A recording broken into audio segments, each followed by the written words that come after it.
요즘 많은 현대인들이 수면 장애로 고생을 하고 있습니다.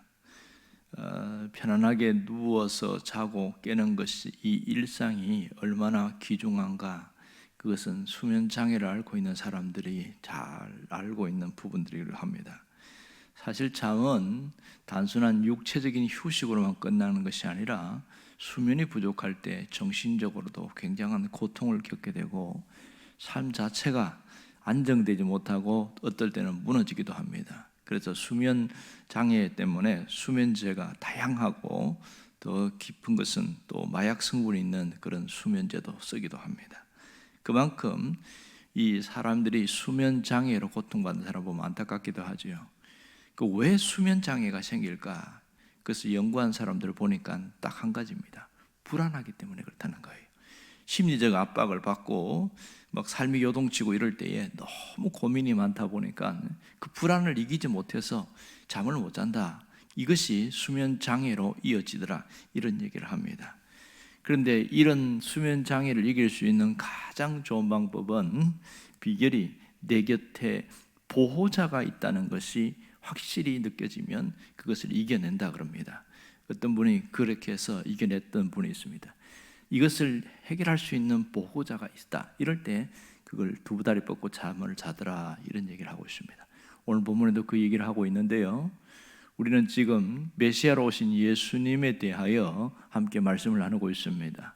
첫 번째는 예수님의 이름이 기묘자라고 그랬고, 그 다음에는 모사, 그리고 전능하신 하나님, 네 번째는 영존하시는 아버지, 이렇게 표현하고 있습니다. 오늘 우리가 주목할 것은 영존하시는 아버지, 이 단어입니다. 자, 여기에서 영존하시는 아버지, 왜 예수님의 이름에 대해서 이렇게 표현했을까? 이런 의문점을 갖게 됩니다. 영존하시는 아버지, 영존이 무슨 뜻일까요?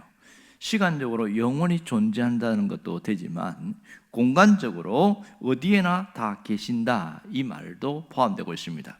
여기서 영존하시다 하는 것은 영원히 존재한다는 것보다는 영원히 지속된다, 이런 단어가 더 적합하겠지요.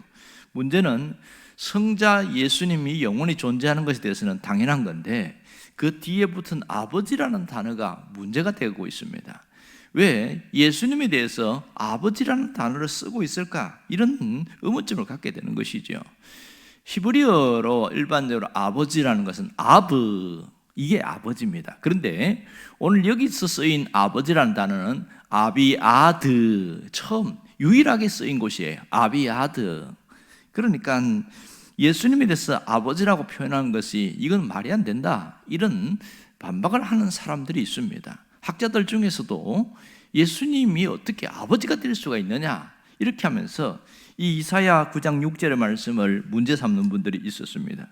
미국의 복음주의 신학교에 있는 노먼 가이슬러라는 이 교수가 있는데 이 사람이 이걸 문제 삼았어요. 그래서 미국 리서치 저널에 보면 이것을 기고하면서 예수님은 아버지가 될 수가 없다, 이런 논쟁을 한 적이 있는데요. 그 제목이 이렇습니다. 이사야 9장 6절의 아들이 영존하시는 아버지가 되심을 부인하는 오류, 이런 제목으로 글을 실었는데 그 내용은 간단합니다. 예수님을 아버지라고 표현하는 것은 크게 잘못되었다. 좀 더 어려운 표현을 쓰면 이건 양태론이다, 이런 색 이야기를 했습니다. 근데 성경에서 이렇게 이야기하고 있는데 아무리 봐도 자기 볼 때는 이 잘못됐다, 이렇게 하면서 그 논리를 펴나가는데요. 워트니스리라는 사람은 이 부분에 대해서 반박하는 또 글도 쓰고 이런 얘기를 봤어요. 그런데 성경을 가만히 보니까 예수님에 대해서 아버지라는 단어가 여기만 나오는 게 아니고 이사야 63장 16절에도 또 한 번 나옵니다. 그게 뭐라고 그러냐면 여호와여, 주는 우리의 아버지시라, 옛날부터 주의 이름을 우리의 구속자라 하셨거늘, 이렇게 이야기를 하고 있어요. 여기 보면 여호와여 하면 그러면 성부 하나님을 말하겠고, 주라는 단어는 성자 예수님을 이야기하겠죠. 그래서 주는 우리의 아버지시라 또 한 번 얘기하고 있거든요.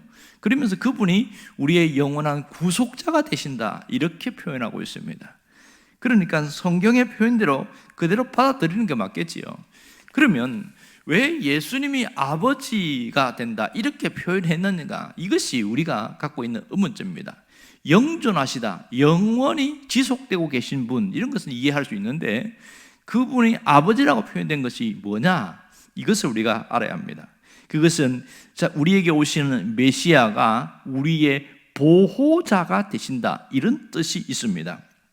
당시에 고대 근동에서 아버지는 육신의 아버지를 표현하기도 하지만 보호자라는 의미로 훨씬 더 많이 사용되었습니다. 그때 당시에 왕들을 아버지라 이렇게 표현했거든요. 아버지라고 표현한 이유는 보호자이기 때문에 그렇게 표현했습니다. 또 노예들을 데리고 왔을 때에 왕이 아버지가 된다 이렇게 썼습니다. 그래서 너희 노예들의 보호자는 왕이다, 이런 뜻입니다. 그러니까 그들이 쓰는 그 당시의 문화적 배경을 보면 이 아버지는 보호자라는 의미가 강하게 나타나는 것을 알 수 있습니다. 그렇다면 이사야 선지자가 장차 오실 메시아에 대하여 아버지라, 영존하신 아버지라고 말한 것은 그분은 구속자이지만 우리의 보호자가 되심을 분명하게 말하기 위해서라는 것을 알 수 있습니다. 예수님도 신약에 보면 마태복음 28장 18절에 보면 그 얘기한 거 있죠. 내가 세상 끝날까지 너희와 항상 함께 하리라, 이렇게 이야기했어요. 그 말은 우리의 보호자가 되어서 세상이 끝날 때까지도 언제나 함께 할 것이다, 그런 뜻이거든요. 이 얘기를 신약에 와서는 더 정확하게 이야기하고 있습니다. 그리스도가 누구냐 이런 얘기를 할 때 요한복음 14장에 보면 빌립이라는 제자가 와서 예수님께 묻습니다. 예수님, 아버지를 우리에게 보여주십시오, 이렇게 묻습니다. 그럴 때 예수님 뭐라고 그러냐면 내가 아버지 안에 있고 아버지가 내 안에 있으니 나를 본 자는 아버지를 보았다, 이런 얘기를 합니다. 참 이해할 수 없는 그들의 표현이겠지요. 그리고 요한복음 10장에 보면 뭐라고 그러냐면 나와 아버지는 하나이니라, 이렇게 얘기합니다. 그러니까 예수님은 삼위일체로 계시면서 우리의 창조자가 되실 뿐만 아니라 영원히 함께 하시는 영존하시는 아버지가 된다, 이것을 예수님 스스로 보여주고 있는 것이죠. 그러므로 그분은 우리의 영원한 보호자라는 사실을 잊지 않아야 합니다. 영원한 보호자 되신 예수님이 이 땅에 메시아로 오셨다는 사실을 우리가 잘 기억해야 됩니다. 그분은 우리를 사랑하시기 때문에 이 땅에 오셨고, 한 번만 사랑하는 것이 아니라 마지막까지 영원히 사랑하신다, 이 점을 우리가 놓지 말아야 됩니다. 그러면 그 메시아로 오신 그분이 우리의 보호자가 되심을 알면은 우리는 어떤 신앙적 태도를 가져야 하는가 하는 겁니다. 우리가 어떤 신앙적 태도를 가져야 되냐? 세상을 살면서 담대함을 잃지 말아야 합니다. 담대함을 잃지 말아야 합니다. 요한복음 16장 33절에 보면 예수님 이런 말을 했죠. 세상에서 너희가 환난을 당하나 담대하라, 내가 세상을 이기었노라, 이렇게 말합니다. 세상에서 우리가 환난과 고통, 어려움 당할 때 주님은 구경하는 분이 아니라 이 얘기를 하고 있는 것이죠. 주님은 함께하고 있다, 그 얘기를 하고 있습니다. 함께하고 있다. 그런데 눈에 보이지 않으니까 잘 모르는 거예요. 이 함께하심이 얼마나 큰 위로가 되는지 모릅니다. 엔도 슈샤쿠가 쓴 그 침묵이라는 그 소설이 있습니다. 일본을 대상으로 어떤 배경을 하고 있는데 그 내용을 보면 이런 거예요. 프랑스 신부가 일본에 와서 복음을 전하는데 그래서 많은 사람들이 예수를 믿었어요. 문제는 대핍박이 오게 되어지는데 사람들을 막 죽이고 하는데 아주 잔인한 방법으로 죽여요. 한 번은 이런 거예요. 그 바닷물이 밀려오는 거 있죠. 밀물과 썰물 때 그때에 나무에다가 사람들을 매달아 놓고 바다 그 갯불에다가 꼽아 놓고 밀물이 몰려오면 머리가 이제 죽도록 공포심을 심어주기 위해서 그렇게 바닷가에다가 사람을 이렇게 세워놓는 거예요. 이 신부가, 프랑스 신부가 그것을 저 멀리서 지켜보면서 하나님 어디 계십니까? 저들이 저렇게 죽어가고 있는데 하나님은 왜 침묵하고 있습니까? 이러면서 막 가슴을 치면서 울부짖는 거예요. 그런데 그렇게 하면서 그분들이 순교를 당하고 하는데, 그 하나님이 어디 계시냐 이것 때문에 풀리지 않았는데, 어느 날 하나님이 자기에게 뭐라고 얘기하냐면, 내가 그때에도 그들과 함께하였다, 그렇게 이야기하고 있습니다.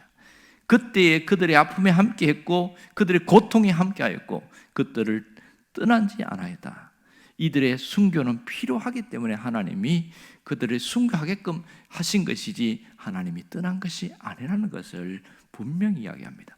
이때 이 프랑스 신부가 태도가 확 달라져 버려요. 하나님은 이 고통 중에 우리를 외면하시는 분이라고 생각했다가 이 하나님의 음성을 듣고 나서 그 다음에는 아주 담대해져 버렸어요. 죽음이 두렵지가 않았던 거예요. 그리고 자신 있게 움직입니다. 사람이요, 누군가가 함께 한다는 확신이 생기면 굉장한 담대함이 있습니다. 여러분, 주님은 세상 끝날까지 함께 하신다고 했고, 환난을 당하나 담대하라고 이야기한 이유는 내가 너희와 함께 하기 때문이다, 이렇게 말씀하는 것을, 이게 확신이 드는 사람은요, 아무리 힘든 삶이고 어려운 삶이라도 거기서 좌절하거나 절망하거나 무너지지 않습니다. 왜냐하면 그분이 함께함을 알기 때문에, 그분은 우리의 보호자가 되기 때문에. 이것이 이사야를 통하여 우리에게 알려주고 있습니다. 영존하시는 아버지, 그분은 우리의 보호자라는 사실을 알아야 됩니다.